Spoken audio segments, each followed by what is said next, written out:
قال رسول الله صلى الله عليه وسلم لا تزول قدم عبد يوم القيامة حتى يسأل عن عمره فيما أفناه وعن علمه فيما فعل فيه وعن ماله من أين اكتسب وفيما أنفقه وعن جسمه فيما أبلاه.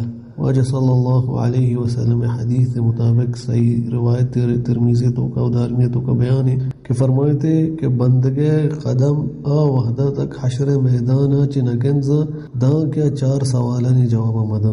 اول بھی سوال کہ آیا وتی زندگی چی چیزیں تو کا گوازیں.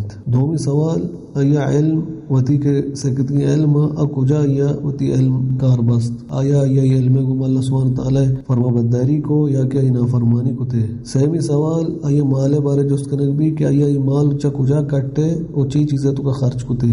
اور 4ویں سوال کہ آیا وتی جسم چی چیزیں تو کا دم بریت آیا وتی جسم اللہ سبحانہ تعالی عبادت تو کا دم بریت یا کہ اللہ سبحانہ تعالی نافرمانی تو کا. اللہ سبحانہ تعالی سے دعائیں کہ اللہ سبحانہ تعالی مارا ہوتی فرما برداری توفیق بنا. وصلی اللہ وسلم علی نبینا محمد.